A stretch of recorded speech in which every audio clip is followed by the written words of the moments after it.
And we are live. Thank you, everybody, for joining tonight's episode. We are now at episode 26. Hope everybody had a great week and everyone's thawed out from the big freeze. Um, Most of our listeners are from Florida. Some of you guys will be out of state. It was cold in Florida this past week or so, at least by our standards. We even had some flurries in central and northern Florida. So that's about as exciting as it gets outside of hurricane season. But everyone outside of Florida, if you got in snow and ice and all that, hopefully you guys are able to thaw out and hopefully this cold weather will subside soon. And you guys don't got a bunch of broken pipes or what have you. I know some people in Florida, we got a bunch of frozen iguanas falling out of trees, a bunch of people suffering some crop issues. But all in all, everyone's doing pretty good in Florida when it comes to that. All right. So tonight's episode, we got two different kinds of segments. One, we're going to do like a year in review, how things transpired over 2025 regarding the podcasts, the networking, and the meetups and stuff like that that we all do, things that have happened with our personal preparedness, and the outlook for 2026. What are we going to do differently? Do we got, preparedness fatigue or what have you? And then the other segment is we're going to delve into current events a little bit, but we're not going to go to the route of picking a side on any particular subject. We're just kind of going to analyze it from 10,000 feet and kind of see what impacts those current events can impact us in our daily lives, and what are some of the things that we have done that could help us prepare to transition through whatever events are happening, stuff like that. So, all right. Welcome, Aaron. He just joined the show tonight. Can you hear us, buddy? Yeah, just fine. All right. And we have Pablo as well. Pablo, you can hear us? Yep. All right. Awesome. So, Aaron, as you were jumping on, I was just kind of giving an introduction of what we're going to do. Year review 2025, outlook for 2026. And we're going to delve into some current events, not picking a side, but more about 10,000 overview analysis. How are these events impacting us now, and how could they impact us in 2026, and what we can do to, work through those things. All right. Okay. So, let's see, 2025. Let's start out with, what we liked and we didn't like about 2025 when it came to our preparedness journey. For the people that don't know, for the past couple of years, well, since 2020, I've been organizing meetups. I started originally as small scale, whether it's organizing a hike or a meetup at a restaurant, connecting with people, and that evolved into more topic-oriented categories like, hey, let's have a radio day. And we meet up at one of the county parks, bring our radio gear out, do a little show and tell, demonstrate to people the different equipment. Because some of us have our tech license, some of us have our HF, some don't have any at all. So we would get the, hey, I'm thinking about getting my my general so I could run HF. Let me see what it's like. And, that's one of the first things, if not the first time I met Pablo, was at a radio event, actually. And he brought out his man pack, his HF rig, and that was pretty cool. So that was a lot of fun. But since then, it's evolved into, bigger and more in-depth activities. Once I met Devora, she's been on the podcast a couple times. She came out to a bunch of events out the parks and everything. And then we had access to her ranch. They do weddings out there and concerts and all kinds of stuff like that. So we were able to have bigger activities, bringing more people in from the general public so we can do medical, teach canning, all kinds of different things. So that was pretty good. And then in 2025, we ended up meeting Sam and Cindy from the Florida Barter Hub, and that was such a great experience. They came out to some of our events. We liked them so much, we started co-hosting events, kind of see if we could do better events together, and that went very well. So you'll see, we're the Florida Barter Hat Hub. Since we're not a organized group or business or anything like that, it's very loose. We're really just a big network. So we've kind of done more and more things with them. And it's also provided opportunities for us to have additional venues for small group stuff, which I think is the bread and butter when it comes to preparedness versus like a big, event somewhere. You get a couple of people, 5 people, 10 people, and you can do more in-depth things, especially if you're trying to do building a garden or doing things with animals and stuff. You can't bring a bunch of animals out to a county park. So that's been a great experience. It's also allowed me to have more time to do the podcast and other DIY activities that I've had on deck. So that's all been good. And I've been able to get back to my roots, which was hiking and camping, and meeting people up for lunch, to talk shop and just kind of see where they're at and what their interests are and stuff like that. So 2025 is brought that on. So it's been a pretty good year. Pablo, what about you? Why don't you give a 2025 review of what your preparedness journey has been like? Yeah, I was able to make some changes based on what happened in 2024. So, like, I improved systems or backup systems for power, both gas and electric. Um, didn't get a chance to really use them last year, which is good and bad. Mm-hmm. Rotating gas, like getting into a rhythm of like rotating this gas that I store. Like every 3 months, I charge every single device and battery pack I have, make sure everything's charged. I've been making some changes with my radios. I found out about a radio brand that has some very cool features. So I'm still playing with that, both for the purpose of being more efficient, being able to get someone else that is not very technical to have a better experience with the radio. And then I'm still looking at a potential of having a little more privacy with digital modes. I haven't had a lot of time to play with it. And then I've been playing with Derek with HF radio that I don't have it here, but it's tiny. It's like almost the size of a phone. It only does digital modes, but the cost of entry is much, much lower. So it feels like a very good option. Unfortunately, a lot of people get discouraged by HF because everything is just so expensive.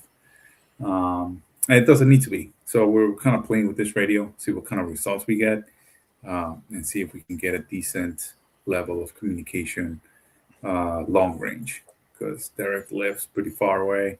So potentially having a way to communicate really long distances that's fairly cheap and easy to use, it would be a really good option. Very cool. All right, Aaron, what about you? My passion has always been hands-on stuff, and that's where I saw the greatest successes back in 2025. Way back in 2025, a whole month and a half ago. But getting people out there, getting people offline, getting people to really focus on the real life aspects of this. And, a couple of my greatest successes, I'm helping a buddy put in a food forest right now. By helping him, I mean, I'm dumb grunt labor, And when I show up, he tells me where to move the shovel or the weed eater or whatever, and I do what he says. But I'm learning a lot on that, and kind of, 2025 was a lot about getting out of my comfort zone where I've focused on certain aspects of prepping, not intentionally to the exclusion of others, but like you can only do so much with your time. Yeah. So, if I'm going to a couple rifle classes a year and a couple pistol classes and a couple shotgun classes, like, yeah, that's more than most other people are doing. But, if I'm at a 1 in those areas or a 5 in those areas and everybody, like I'm at a 0 in some other areas, I need to fix my deficiencies. Yeah. So getting into the gardens, getting into doing the labor swaps with people, that's really paid off. Yeah, that's social capital. That's what when my first introduction to bartering in a real sense was Sam and Cindy, and they've done a couple of things for me, and social capital, that's what I like to call it, and you're bartering for goods or labor or whatever the case may be. Someone comes and tears some trees down in your yard, Yeah. That's what Brendan just recently did for me. I've been bartering with him for some of my skill sets, and he came over and did an absolutely great job on my backyard. And that's phase 1, according to him. So I'll defer to his superior knowledge. I don't have the heavy equipment, and I have a little bit of a construction background, but it's mostly enough to know I don't want to do it. Yeah. Well, it's amazing how these things can line up because, Brendan loves to do all that stuff. And now he has those new toys that he's learning how to use. So it's making light work of, taking down those trees, moving some dirt and what have you. So Absolutely. it was good that it lined up for you guys. Yeah, good points on, deficiencies and stuff. Part of the motivation for me with the transition we did the last couple months of 2025 and into 2026 is when you're hosting all the time, you never really get much opportunity, or you don't really get as much quality time to jump in like the participants, So I encourage everyone to sit there and host meetups and, events and stuff like that, but also balance it out. Have other people help you out while you're at the event and you're hosting, have people take turns just so you can also be the student when the mentors are there to, teach about the skills or demonstrate different things. So it helps keep the fatigue of event fatigue, I'll call it, from occurring, where it's just like, hey man, I'm doing all this work and what am I getting out of it per se? That's kind of like the catch-22, right? You put on trainings that you wished you could go to. Yeah. And everybody gets to show up and enjoy a lot of hard work on your part that they may think they appreciate, but they don't really understand how many hours goes into an event most of the time. Yeah. And then you're looking at everybody going, guys, pay more attention to this. Like, this is awesome. And they're like, yeah, no, it's really great. And you're like, no, this is the best thing ever. You're not giving me what I want out of this. Oh yeah. Well, with 2026, I like evolution. So ever since I've been doing all the preparedness and events and everything since 2020, every year there's always evolution. You have to. You learn new things, you experience new things, you end up meeting new people, or you want to find new people because people, they taper off, they lose interest, life gets in the way.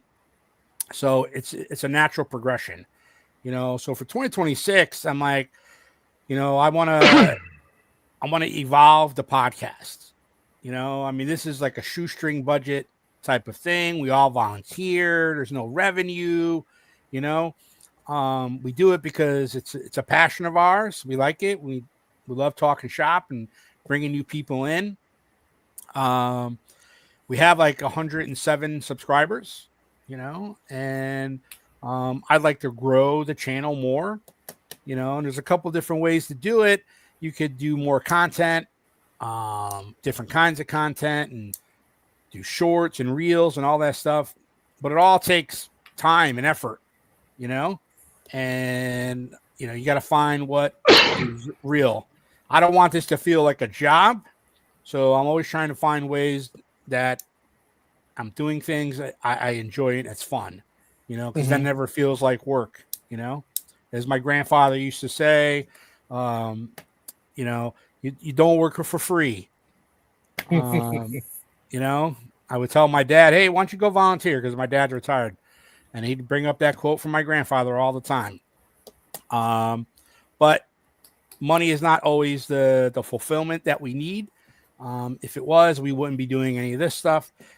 So for 2026, I want to evolve the podcast. I've got some new gear that I'm going to be hooking up and do a little bit more outdoors, more live action type stuff. So I'm going to make that great effort, even though it takes more time. I'm going to get back to my community building roots of getting people to go out and hike and camp, meet up for lunches, bring new people into the fold, whether it's for preparedness or just topics I like solar stuff, DIY. I think it's, interesting to go beyond just buying an EcoFlow or a Pecron, okay? Because I know Pecron is Pablo's favorite, and I love EcoFlow stuff. But I want to learn how to, cut the cables and put the new connectors on, and understand, better. Like I understand, don't have more wattage go through your wires than it can handle and what have you.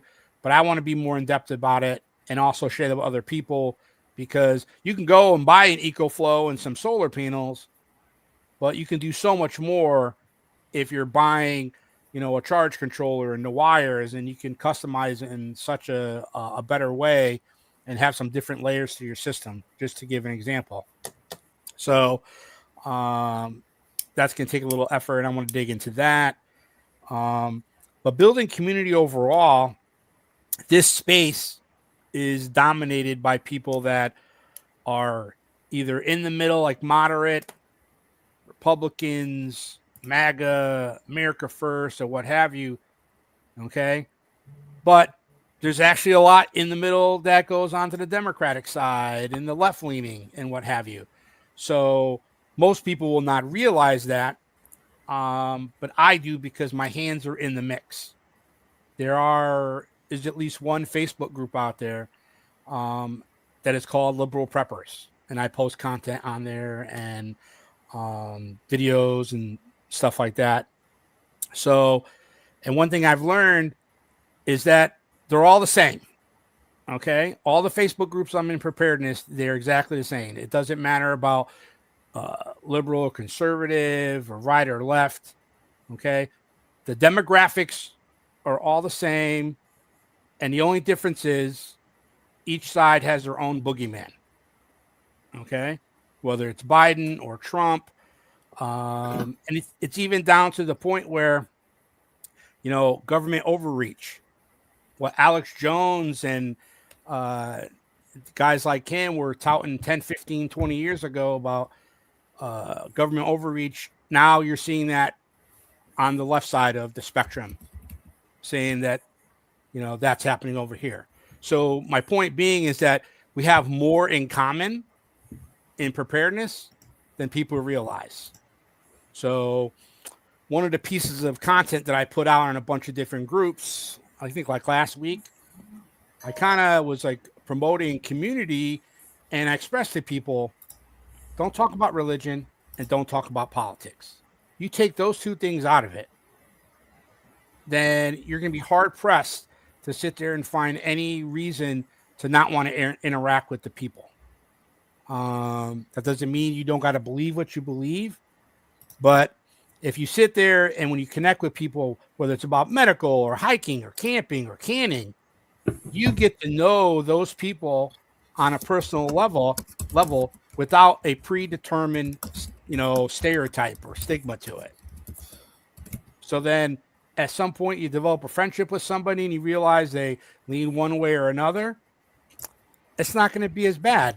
You can be like, well, he's got a different opinion than me, or her, whatever the case may be.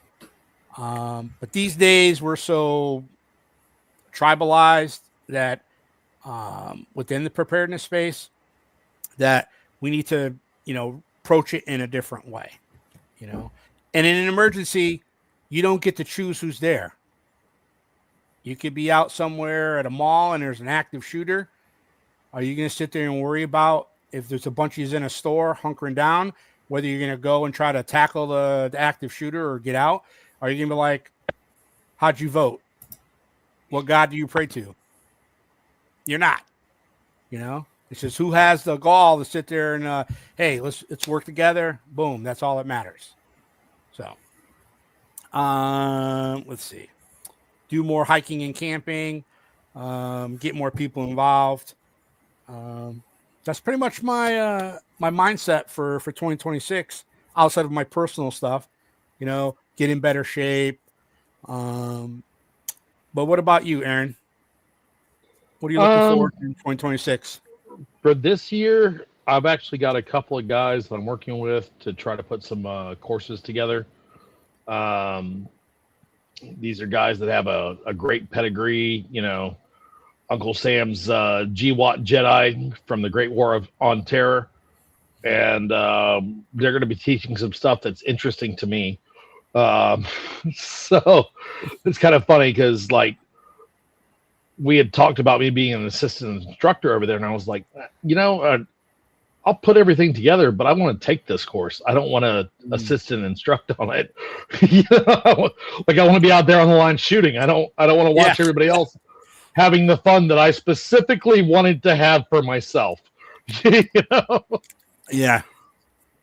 So that's part of it. One of my major goals this year is to get my freaking ham license. I'm tired of telling people that I'm studying for it.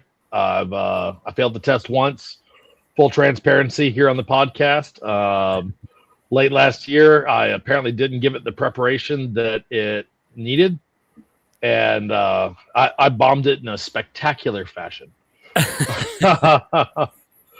But I don't really like being beaten by anything, much less inanimate paper. And I think that there's a lot of benefit to going in and, getting your ham license, getting things set up along those lines. Because I'd really like to set up some comms nets for my little group and the guys that, I plan on relying on if stuff hits the fan. I'd really like to be able to talk to them. So, that's kind of right there with my goals right now. So, all right, go. What about you, Pablo? What's 2026 look like for you? Yeah, improving some of the communication aspect, like I mentioned, kind of setting up these new radios and having a more solid plan. Like a few weeks ago when Verizon went down, we had to use the radios and they worked, but we were rusty because again we don't use them very much. So trying to improve that a little bit. Also working on fitness and responding under stress. So I'm doing Patriot games in April. And then I did a training event a couple of weekends ago. I'm doing another one next weekend. So putting a little more focus on being able to respond under stress. Yeah. I'm also focusing a little more on food, specifically what I'm eating on a daily basis. But that, like you mentioned on a different podcast, that also goes into what we store long term. Mm-hmm. Because the point for me specifically is to reduce a lot of the carbs that I eat, Mm-hmm. and rely more on things that I make, which is bread. I like to make some butter, um, maybe make some cheese, stuff like that.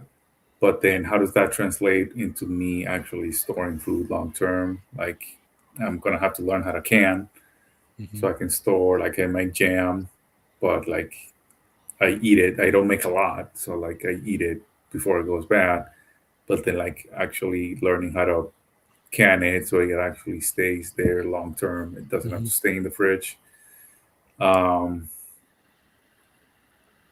yeah, and then it's kind of weird that I have a more resilient system for power, like I said. So like I have it available, but at the same time, I don't want it to get to the point where I need to use it. So it's like, yeah, I have it, and I kind of want to see if everything works, but at the same time, I don't want to be in that situation. I don't want to be uncomfortable. I'm Mm-hmm. prepared to be uncomfortable, but I don't want to be. Um, so yeah, it's mostly that. Learning how to grow a little bit more food. Oh, I am also going hunting at the end of the month. Oh Oh, wow. nice. So I'll see if I actually get something. Hopefully I do. Um, and then that's going to move on to being storage long term. Like at that point, like I'm really going to have to get a chest freezer so I can store all that meat, hopefully. Um, I did talk to my neighbor. My neighbor has a fishing boat. So he said he would love to take me fishing. Um, he's had some health issues and he's recovering, so it's kind of a little bit on hold. But the invitation is there. The drive is there because I don't know how to fish, but that would be another resource for food is being able Mhm. to fish and actually eat what we catch.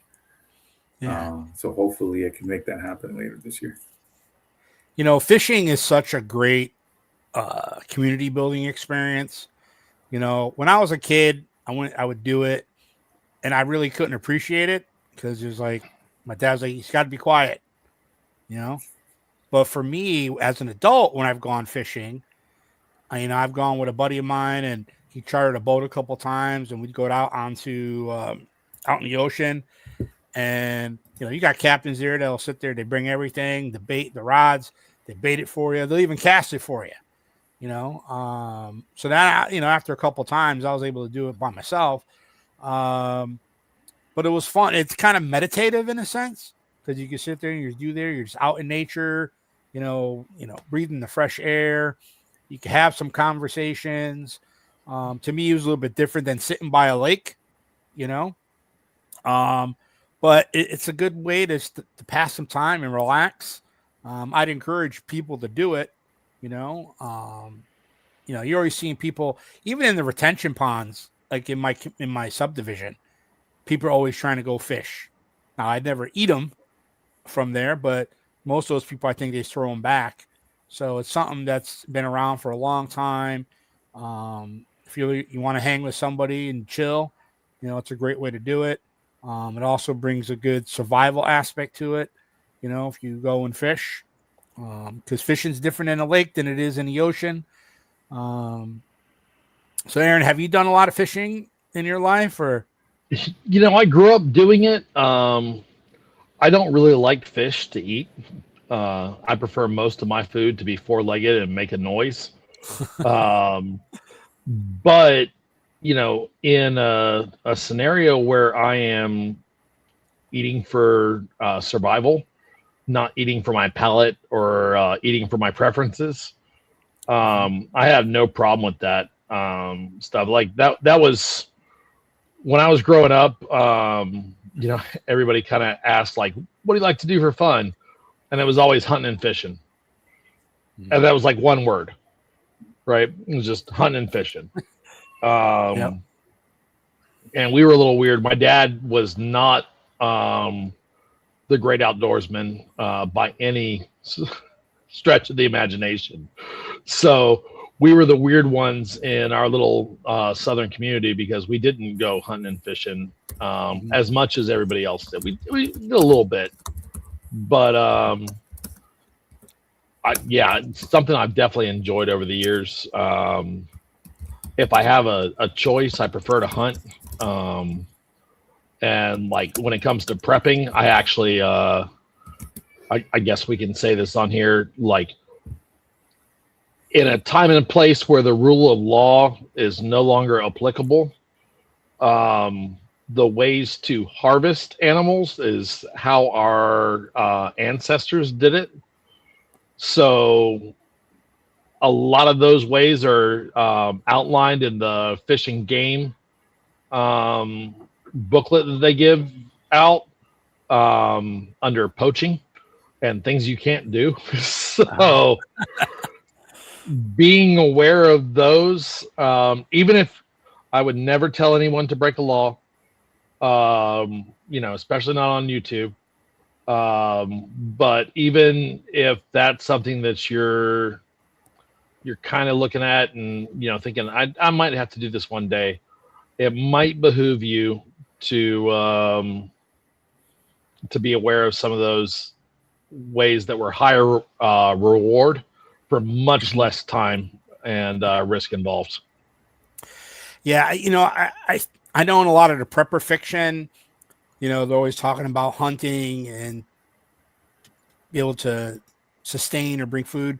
But realistically, hunting and fishing are not going to be able to provide sustainment for a large amount of the population. It might be easier or more likely to get more people sustained from fishing in the ocean because it's so vast and big. But you may have to go out a little bit. But there's only so much wildlife out there that we eat. And depending on where you're at in the woods, after the first couple of deer get dropped, they're going to be worried about humans, and then they're going to go deeper into the woods.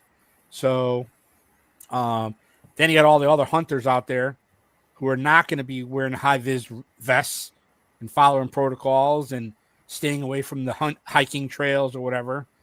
So I think it's a good idea for a supplement, per se. This is my personal opinion, but it should not be considered a mainstay by anybody. Just logistics just don't work out that way, especially for us suburban guys. Now there's deer around here, but not enough to, there's hundreds of people that live around here, maybe 1,000 people, maybe more. So I think the more rural you are, then hunting is a little bit more viable. So how's I'm just using deer as an example. How is the deer population out by where you guys live? I've never seen any. Never seen any? We've got a bunch. So, kind of one of the more cynical things that I've seen with prepping, and, it's something that I think people might pay some attention to, is if you're thinking of hunting and fishing as a mainstay to supplement your food sources that you have at your house, which do you think is easier? For someone to go out and find an animal that's used to living in an urban environment, or, whatever environment that you're in, track it into its own space, kill it, and then bring it successfully back to, your compound or your wherever you're living? Or do you think it would just be easier to find it places where hunters enter and exit the woods, and then take from the hunters what they've worked very hard to get? There will be people like that. I'm not one of them, but I'm aware that that is something that could happen. Yeah, they will exist. Well, they exist now, right? Yeah. We call them thieves. We have a bunch of legal definitions for them, and they're very bad people. Yeah. But in a society where whether or not you're a really bad person doesn't really matter. Like, Well, you know, putting back an ample food supply that is healthy or clean, I think is important for most people to do now. Most people don't do it. And, you have some, I mean, you can sit there and whether you go and hunt for it or you go to one of these restaurant places and buy a giant slab of meat, and break it down, you can freeze it, you can can it, you can freeze dry it. Um, each way has its own uniqueness to it. What will be preserved when it comes to the texture and the flavor and what have you. But I think putting food back those three ways, I think are great, for long term, you know. There's plenty of different ways to preserve meat, smoking it, salting it, and all that stuff. But stuff that's like sealing it up so you don't have to worry about dust and animals and pests and stuff like that, then, those three things I mentioned are a way to go.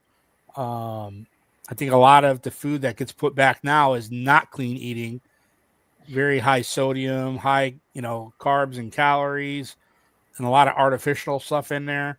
Um, so, and I've met many people in the preparedness space that have, unique dietary needs, and that's kind of forced them to go to freeze drying because that seemed to be the most effective way for them to put food back. I wouldn't say it's the most economical, but I think the closest you're going to get to real texture and taste and flavor, I think freeze dry is probably the way to go. What do you guys think? Yeah, I mean, I had some freeze dried fruit a few weeks ago, and it was really good, surprisingly. Um, I have stored freeze dried food, like meals. I have tried them, and they don't taste bad. They're not like amazing, but they don't taste bad. Right. But actually, freeze drying your own, yeah, I don't know how that would go. Like, it might be okay just for Yeah. sustenance, but you still need to enjoy it a little bit. Well, I think some people think that the only options they have are is like a pouch of Mountain House or Peak Fuel, where it's like, rice or pasta.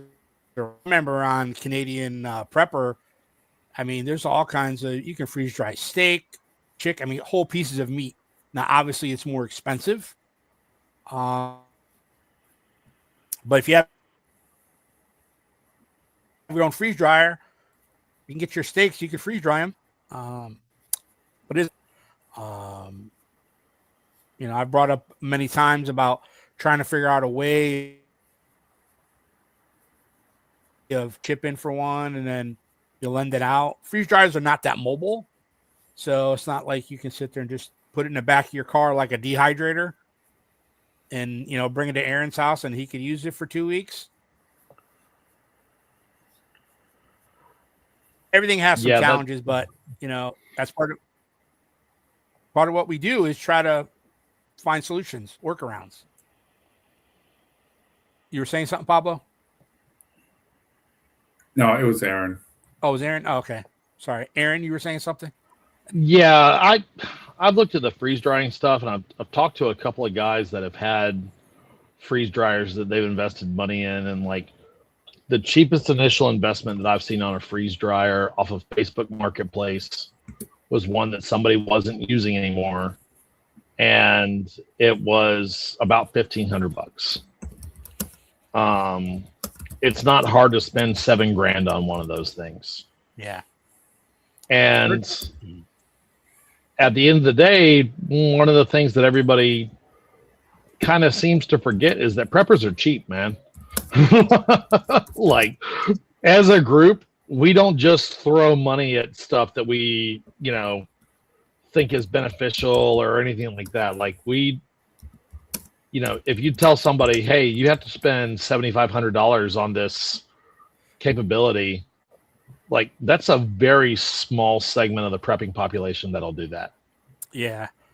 Go ahead. 3,500 to 5,000. So that's a good happy medium say if you get a new one from Lowe's or Harvest. The thing is, you drop the money for that, you still got to buy the food. So, and the point being is, if you're going to drop, say, $3,500 on a freeze dryer, and then all the food, then you got to sit there and ask yourself, well, how much am I going to freeze dry? Because it might just be easier and cheaper to go to one of these companies that freeze dries the stuff that you want, whether it's fruit or whatever the case may be.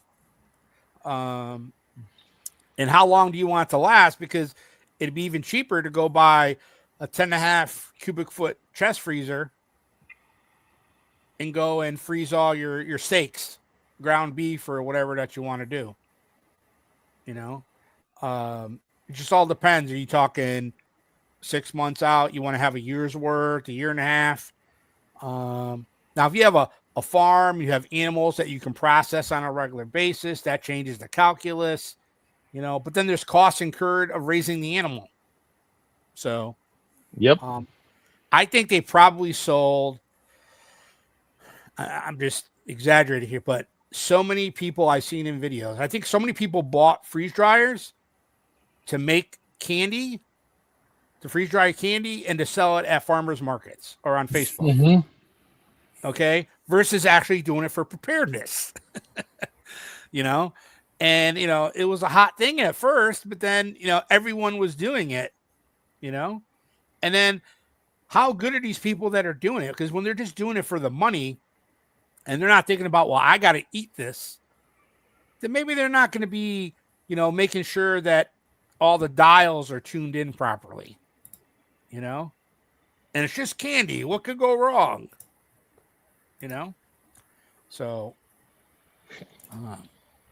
yeah. We've had some of that freeze-dried candy from the farmer's market. Those were the most expensive Rice Krispie treats I've ever bought. And also, sadly, some of the best Rice Krispie treats I've ever had. Yeah. So, yeah. Well, I think Skittles was probably like the most important, most popular thing that people were doing. But, you know, eating clean is something that could be a bridge between in the preparedness space for people that are on different sides of the spectrum. Okay? Because eating clean, that's universal between everybody. You know, now whether people want to do it versus the conveniences that we have out there, that's a different story. That's a place where people can come together and, you know, share knowledge and experience with that, growing food, canning, and stuff like that. So I try my mindset to where when I've always had the mindset of being mobile with anything that I do for preparedness. Okay. Because I want to be able to bring it with me if I ever move. But also in, you know, the past, I don't know, year and a half, I could say about a year, I've also tried to add another attribute to it. It's just, can this be used to bring people together to build community? You know, you find that common ground. And I remember one of the first episodes I did with Aaron, we were reviewing, God, what was that book? oh man, yeah, you're asking for a blast from the past. Yeah. Go ahead. It'll come to us, but the whole point is that book was making its way across. Okay, and it was very trying not to use. It was in the isms.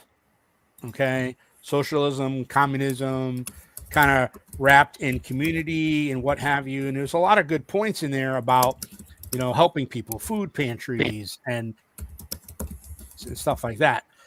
All that stuff I was cool with, but all the political rhetoric, it was not something that I was like, no, that's not the way to go. And that being is because I don't like political rhetoric on either side. So I was looking at it through the lens of how do you build community with people and stuff. So, man, what was the point I was getting with that? Let's see here. It'll come back to me. So let's move on for now. Let's see. All right, so let's move on to some current events. All right, I got a list here, and what we'll bring up a topic. We'll talk about how it's impacting, personally, and how about the community at large.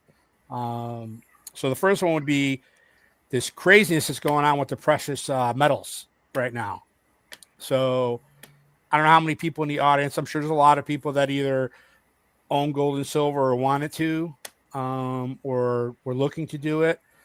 It's been crazy the past, I don't know, month or two. And then these past week where silver alone $1 million. All of a sudden last week, bam, it dropped. People that have been stacking, that's, buying metals and just keeping them safe somewhere. It's no big deal because you've probably been doing this for a couple of years and you probably bought in the $5, $10, $15, $20, $25 range.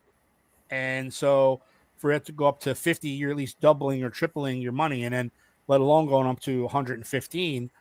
So, and a lot of people that buy metals, they're trying to do it for generational wealth, pass it on to their children, or if there's any kind of a financial reset in the future, that their wealth is maintained in the metals, because the fiat currencies, they inflate. So once you get to the other side, you can cash in to get to equivalent fiat currency was, digital or paper or whatever the case may be. I had that mindset. I stacked it. But for what I've seen in the past, my God, 10 years, it's crazy town. It's like anything I based, I used to be in the stock market back in the day and used to have things run by fundamentals. You could pick stocks, you could over time, just be smart about it if they had a good business model. Now, everything is speculation. Everything is manipulation, one way or another. So it's like, my God, what would the other side even look like anymore? And in recent years, you've had, whether it's crypto or talk about commodity-backed digital coins or, digital dollars and what have you. So we have no idea what the other side is going to be like. So is it better that you cash in before the reset and get your tangible hard goods that you need? Or do you take the shot and you wait to go to the other side and then trade it in for whatever currency is in place wherever you live? So in that context, guys, why don't you guys give me your thoughts are? Aaron, you want to go first? What, towards stacking precious metals? I mean, we got a little diffused there. Okay, so just like, what are my thoughts on the volatility in the precious metals market? All right, so that's just part of it. So basically, I'm a stacker of precious metals. I don't know if you are or not. Okay, so my mindset when I started metals back, okay, was this would preserve what wealth I have now. Okay, then after any potential reset in the future, I would have these metals to go into the bank and say, okay, give me the value in whatever currency we're using at that point. Mm-hmm. My philosophy has kind of changed now, because when I was doing it originally, I wasn't as in depth into preparedness as I am now when I first started stacking. Okay, so now I'll cash in some or all of my metals for the currency at that time. Do I cash some or all of it now to invest in hard goods, whether it's solar generators, corn, flour, whatever the case may be, that can get me through that transition over to the other side. Does that make sense now? Yeah, it does. I kind of come at it from a little bit of a different perspective, and that's meeting basic minimum standards and thresholds on certain subjects. So if you're stacking a bunch of precious metals and you have zero food production, Mhm. then you're putting all of your eggs in one basket. Yeah. And you're betting that someone is going to value the precious metals that you've stacked in a crisis more than they value the thing that they can eat. If you are, stacking precious metals and you have food production and you don't have a base understanding of, rifle work, pistol work, and the ability to defend what you have, really all you're doing is creating a great supply dump and cache for other people to come along and take what you have. Yeah. Like it just kind of goes along the line. And that's where I think a lot of people, specifically ones that are just starting out in prepping, will get into one specific avenue of it, like precious metal stacking or like food production or the Guns. tactical aspect, whatever it is, right? Yep. And they'll focus on that to the exclusion of others. And it's great to have a hyper level of proficiency in guns, or hyper level tactical proficiency, or a food forest that includes all heirloom plants.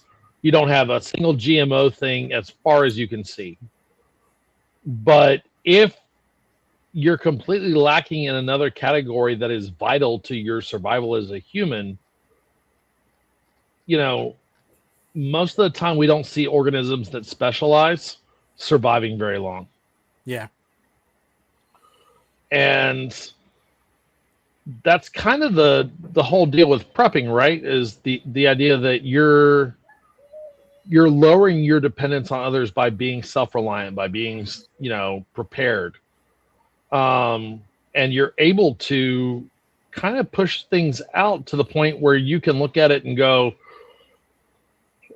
man, if the grocery stores shut off tomorrow, I have food and I have water, and I have the ability to keep those things for myself and the people that I love.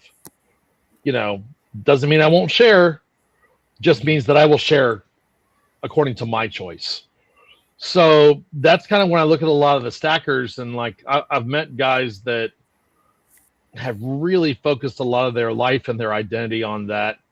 And they remind me a lot of my friends who, have about 10 ARs in the house and less than 3 days worth of food. Yeah. And less than 1 day worth of food if you take out their microwave. Yeah. So, it's just a different focus. And that's where I look at it as like, okay, have you met minimum standard requirements on the 4 basic pillars of prepping before you start stacking? If you have, great. Play the silver market, play the gold market, look at fiat currencies and how they short each other. Like, there's a lot of volatility in there, which means that there's a lot of ways to make money. Yeah.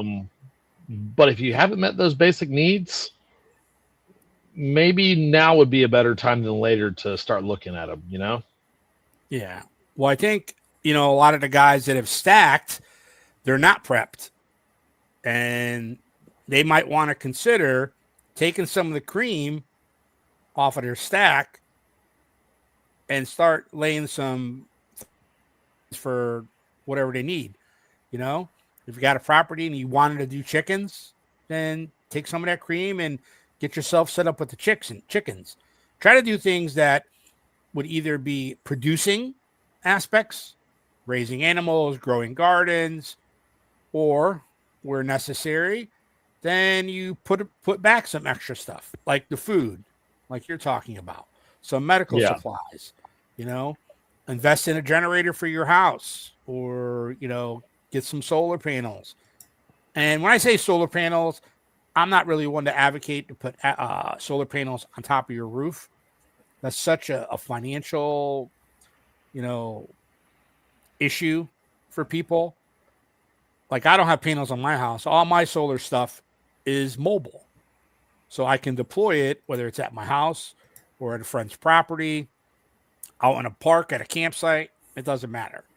So I think it might be time for the stackers to start, getting some hard goods, especially when we get into some of the other topics we're talking about tonight. Little turbulence in the air might be upon us. So Pablo, what are your thoughts on it? Yeah, there's a lot of, based on what you guys just said, there's a lot to consider, because if you, like you mentioned, if you're stacking but you don't have food or water or anything else, yes, you could sell some of it to get some of those resources, but at the same time, like, you actually have to be committed to it. And when I say committed, I mean, like you mentioned, like, just get some chickens. It's like, yeah, you can sell some of the silver or whatever and get some chickens, but that all requires a lot of work. Like, if you're not committed to actually doing the work, then there's no point. Yeah. It's like Nancy was saying, it's like, I've always wanted goats. I want to get some goats. And then I actually looked into it. It was like, well, if you do get some goats, you technically have to milk them twice a day at the same time. That's a lot of work. Yeah. And if you want to take a trip, a vacation, or whatever, then who's going to take care of your goats? Yeah. So, like, are they a good resource? Yes, but it's a commitment. Yep. Like, for maximum milk production, milk them twice a day. For minimal milk production, you have to milk them every single day. And you have to do it properly to avoid diseases and a bunch of stuff. So, like, yeah, you really have to be committed to actually do that. And then just general advice for someone who actually wants to get into stacking, like, that cannot be your only resource. Like, right. Avoid the problem that you're mentioning. Like, I actually took advantage of the dip that we had recently, and I got some more. Because that is the same thing with crypto. Crypto dropped. That's my cue to get more. And I do it as I'm able. Like, I'd like to do more, but that's not the only thing I'm doing. Like, after the Stop the Bleed class that we had, Phil reviewed what I had. It's like, you know what, you should probably change this for that, and then you need a little more of this. Like, you know what, you're right. So I set a little bit aside. I improve. I got some more medical supplies to improve what I have based on feedback. So, like, okay, so a little bit goes here, a little bit goes here, a little bit goes to crypto, a little bit goes to silver and gold. So, like, yeah, it's important to do. I mean, from my perspective, it's just long term. I'm not planning to just sell it because I need to eat. If a reset happens, then I'll be in a better position at that point. Or the other thing to consider, which I plan to look into this year, is if things get really, really bad and you actually have to use the silver as currency, having a 1 ounce coin is not very good, because you can't easily just cut it in half or in fourths or in eighths. So smelting is something that would be very handy at that point, either to make what you have into smaller pieces, or processing whatever someone else has. So if someone else has a dinner set, silverware, whatever that is, either pure silver or half silver or whatever, like, they can bring it to you. It's like, hey, I'll process this for you, try to refine it a little bit, and then give you back little coins, medallions, squares, whatever, so you can actually use. I mean, if we get to that point, then things are really, really bad. But, like, if you can do it, then you're on top. because you can handle your own stash, and you can help people do their own stash. And at that point, you're bartering. Okay, I'll do this for you, but I'll take either a little cut of silver, or I'll exchange you for some eggs or some meat or whatever. Yeah, good points. One thing that I learned, because I've been holding on to mine for a long time, never really thought too much about like, well, what if I want to sell some? I could bring it to a coin shop. My dad had sold his metals a while back, but to me, I was always thinking I'm just gonna hold it to the other side. But then when I started thinking about maybe I'll peel a little bit off and get my investment back, and the rest is gravy and let that ride. When these prices were going so high, but then I started to learn how everything worked. So for me, I bought mine online several years ago, over time, dollar cost averaging, okay, stacked. But my plan was always to go to like a local coin shop and to sell them to somebody. Okay, when we got to the other side, or to the bank, or whatever the case may be. Because on the other side, to me, the odds are would be whatever financial institution the government is supporting would be the place where you'd be able to exchange. Okay. So when I was watching videos to see people were trying to go and sell their metals, a lot of the coin dealer places couldn't buy the stuff.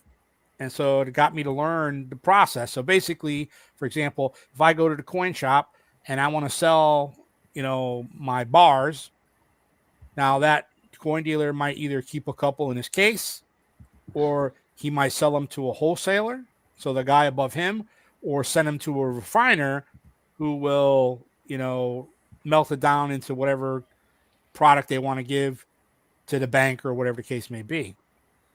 Same thing with like the sterling silver. You bring your grandma's silverware and stuff like that.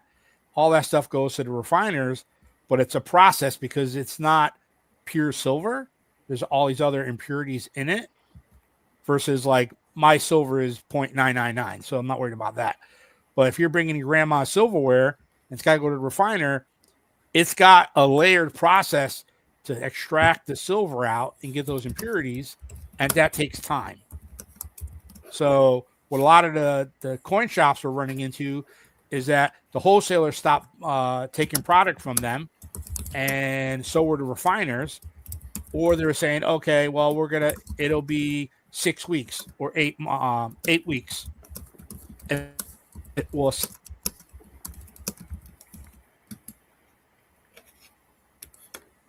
And then from there, so all these local coin shops on cash flow. So they buy stuff and they dump it off and just keep like. Well, so basically the system froze because it's taking from the middle guys, and the middle guys, they're trying to sell their metals like silver for $15 and $20 below spot. They're desperate to sell, and they're ripped off based on the spot price. That's the paper price, and it's all. What I'd also say, like, there's been a lot of stuff that I've dealt with in Central and South America, where there's more of an informal exchange on precious metals. So you might not have like a gold coin or a silver coin that says 0.999 on it, right? But what you might have is a length of broken chain for your necklace. And you can say, hey, I'll give you 4 links. This, you can test this on site. And, I want that loaf of bread, just using that as an example. Oh, where'd Dominic go? No, he's been having issues. Oh, no. But that was one of the things that I noticed when I was down in South America. And the other thing was like transferring different currencies from one to another. You could often get better rates getting away from the government sponsored currency traders in the airports, especially if you had higher denomination bills. Yeah, they're going to give you the worst rate. Yeah. Well, they're set by the government, and the government benefits on what they're set at, versus your taxi cab driver might be able to hook you up with somebody that if you have a couple $100, he'll give you 30% over. Mm-hmm. Now, that's sketchy to deal with people like that, but, kind of is what it is in those scenarios. Yeah. Yeah, I haven't had a lot to deal with that when I am outside the US. But I always tend to find a place that will give me a better rate if I do need to do a currency exchange. Like if you're really strapped and you really have to, like that, our airport is like the easiest way to do it. But hopefully, the other thing to consider is aside from precious metals, it might be wise to have a different currency handy. Yep. Because, well, for us specifically, if the dollar keeps going down, the other currency might be more stable. What that currency is, I don't know, but it could still be an option. Yeah, I've looked at using euros. I've looked at using pounds. I've looked at American $100 bills have tended to work well in most of the countries that I've been to, which is not an exhaustive list, but like 6 or 7. Mm-hmm. So I kind of think that to some extent that might transport over here, or transfer over here to having, hey, we've got a couple of silver coins or some gold Krugerrands, and I've got a couple of $100 bills. What can we do for this? Like, here's current rate. And sometimes they work with you, and sometimes you get ripped off. Well, people say, "Oh, well, you owe to some guy," or one-on-one, like you're getting on the street. But that brings in the risk, the security risk, because say you're buying some precious metals from somebody on the street, unless I don't know what the tool is called. Seen on some of the coin videos, there's some gun that they press against the metal. Mm-hmm. And it tells the purity and all that stuff. So you're gonna meet at the Walmart parking lot with your metals? So with your metal gun. A lot of the people that I met in Belize and a lot of people that I met in Belize and Mexico did very similar to that. And there is certainly some risk in that, but there's also, you're talking about the failure of a fiat currency and people going back to precious metals. At that point, once it starts becoming more normal, there's a little bit of an investment in, hey, if I say I'm a local guy, I say I'm going to meet you at a certain spot, and I get a reputation for ripping people off, how long is my business going to go? Or, and when I was in Belize, like, they loved the tourist industry, and they loved it when people could come over there and have a good time. What they didn't like was headlines that tended to disrupt some of their other lines of business. So if you were trying to strong arm tourists or roofing them or whatever, you could find yourself floating in the Belizean River without a need for oxygen really quick. And that was it was normal over there. So I think there's a lot of benefit in learning how to navigate social groups, especially in this conversation.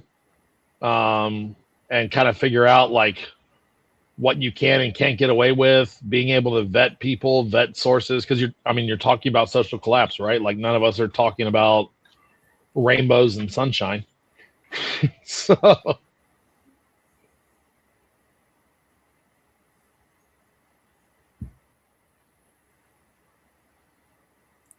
Did he freeze again? I think you did.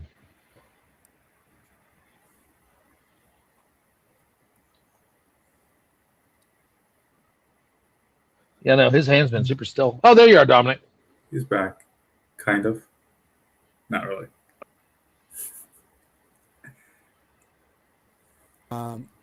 It seems like you guys are still seeing it consistently. Seems to be on my end. Seems to be where all the craziness is happening.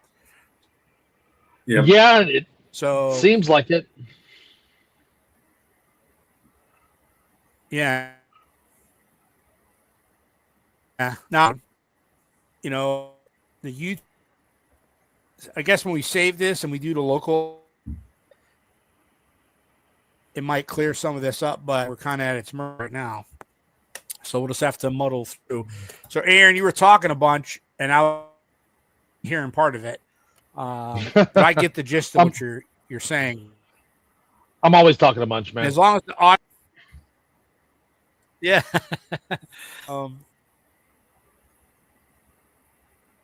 But yeah, no, it's be an interesting situation. So, prices, and then people are buying a dip, like Pablo said. People, there's a lot of conjecture about what the cause is, whatever the case may be. In the end, it's all right. So, if you got some cream, you want to scrape off the top. Think this is the window to scrape some of it off. If not, buy the dip and just ride to the other side. I mean, Pablo makes a great point about, in the emergency, it's going to be challenging to sit. It's not like we're going to make change, key currency when it comes to, any sustained emergency. But people are going to have something worth. So what, a lot of people box or whatever the case may be. A sustained emergency cash is only going to be like, I don't know, maybe depending on how bad it, maybe, who's going to take cash? So if everyone's paying by debit card or credit card, who's going to take cash? If the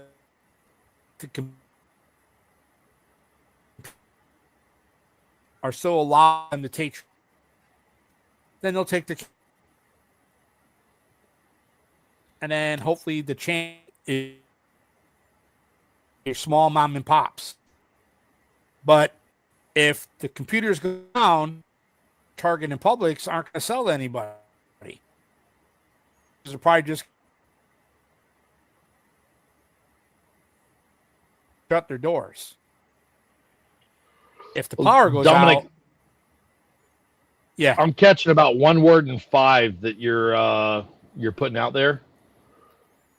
Do we maybe want to put a pin in this one and do a part 2? Yeah,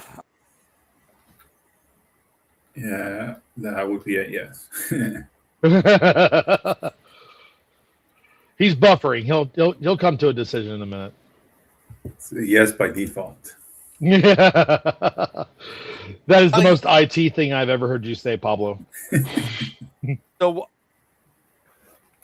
since we're having these technical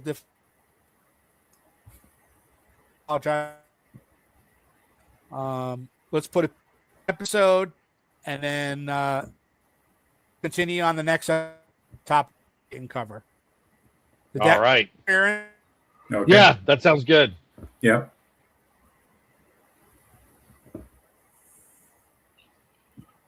All right.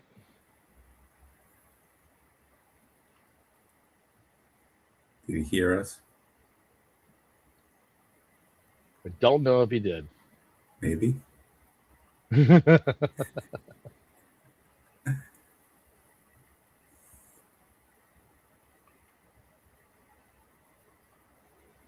Oh, he dropped. Oh, Interesting. Well, he's controlling the stream. yeah. Well, it says I'm still uploading. So, Yep. Same here. folks, you get a behind the music biopic tonight. You get to see what happens when two IT guys and a caveman Neanderthal get on a phone and try to make a podcast. See, this is the case to switch to something like Starlink. I guess. I mean, I'm sitting a few feet away from my router right now, and I haven't had problem one. So, I have my computer running stuff for work and using the bandwidth, but still seems to be fine.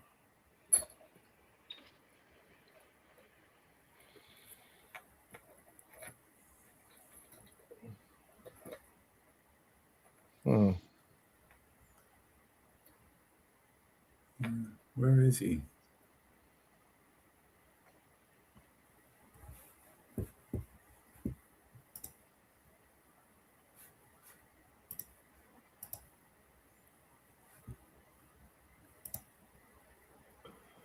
do we both want to try to exit out and see if that'll get everything to save over? No, he says to hang tight. Okay. I think he's trying to get back in. Yeah. No, I mean, I'm trying to, kind of wrapping it up, at least from my end. So, yeah, for this year, I'm kind of looking forward to going hunting. I've been wanting to do that for a while. I still don't know what to expect.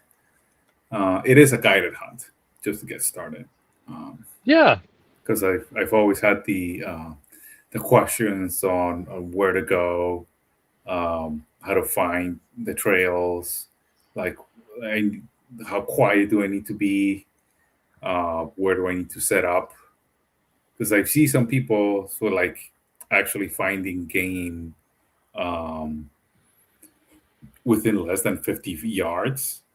And that sounds crazy to me. And I've seen some videos on YouTube. It's like, that's insane. Like, do you have a deer or hog like 20 yards in front of you and trying to actually line up a bow shot or a rifle shot, whatever. So yeah, I've always found that interesting. And then like I didn't actually consider what you said before. It's like if I actually manage to get something and I need to haul it back to my place, like assuming this not a great time, like someone could easily just wait for me to come back with something and get me instead of getting the animal. Like I did all the hard work. I didn't really think that far ahead. But it is a good point. It's like it shouldn't really be a main source of sustainment, unless you go out like in a group or something. That would be harder to ambush. Well, and that's where there's all kinds of different hunting. I know guys that go up on tree stands. I know guys that actually stalk their prey. I have a couple of buddies of mine that are bow hunters, and for them, a long shot is shot is considered 8 yards. So they get within 8 yards of a deer before they send that arrow, and that is just a phenomenal level of bushcraft that I don't have. I'll be super honest about it. And then I also know guys that, grab a 24 pack of beer and head over to the edges of the road with a spotlight. And, they're basically poachers. So, there's all kinds of different things in between. Yeah, and then there's Brendan, who could probably hunt a deer with a spoon. Yeah. Well, it helps when they're on your property. Yeah, that also helps.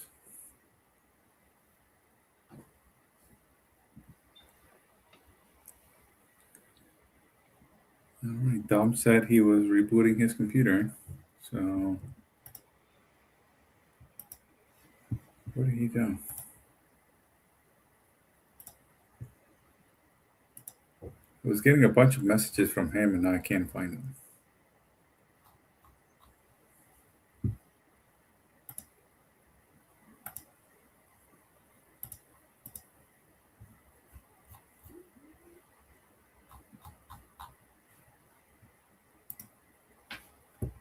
Oh, he dropped too.